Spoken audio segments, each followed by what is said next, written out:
নেশামুক্ত সমাজ গঠনের বার্তা। বুনিয়াদপুরে বংশীহারি থানার উদ্যোগে সচেতনতার র্যালি। আন্তর্জাতিক মাদক দ্রব্যের অপব্যবহার ও অবৈধ পাচার বিরোধী দিবস উপলক্ষে নেশামুক্ত ভারত অভিযানের অংশ হিসেবে শুক্রবার বংশীহারি থানার উদ্যোগে বুনিয়াদপুর শহরে একটি বর্ণাঢ্য সচেতনতামূলক র্যালির আয়োজন করা হয়। এদিন র্যালিটি বুনিয়াদপুরের সুকান্ত ভবনের সামনে থেকে শুরু হয়ে বিডিও অফিস মোড়, তিনমাথা মোড়, পীরতলা মোড় এবং কোর্ট মোড় পরিক্রমা করে পুরাতন বাসস্ট্যান্ডে এসে শেষ হয়।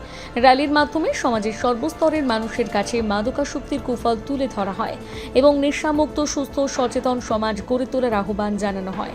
এই কর্মসূচিতে উপস্থিত ছিলেন গঙ্গারামপুর মহকুমা পুলিশ আধিকারিক সুব্রত সরকার, বংশীহারি থানার আইসি স্বপন বিশ্বাস, ট্রাফিক ওসি বরুণ সরকার। এছাড়া উপস্থিত ছিলেন বিজেপির বুনিয়াদপুর টাউন সভাপতি প্রবীর মণ্ডল, সহ সভাপতি প্রদীপ সরকার, ওবিসি যুব মোর্চার সম্পাদক নিহার সরকার, সহ সম্পাদক প্রসেনজিৎ মণ্ডল, ওবিসি সাধারণ সম্পাদক শুভঙ্কর সরকার, সুমিত সাহা সহ অন্যান্য বিশিষ্ট ব্যক্তিরা। এ বিষয়ে বিজেপির বুনিয়াদপুর টাউন সভাপতি প্রবীর মণ্ডল জানান, কি করলে আজকে নেশামুক্ত এর জন্য একটা র্যালি করেছে পুলিশ প্রশাসন। তো আগেই অনেকটা নেশামুক্ত সরকার আসার সঙ্গে সঙ্গে মুক্ত হয়েছে।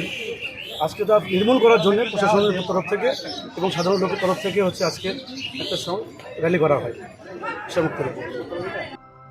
বুনিয়াদপুর থেকে বিশেষ প্রতিবেদন, নিউজ টুডে।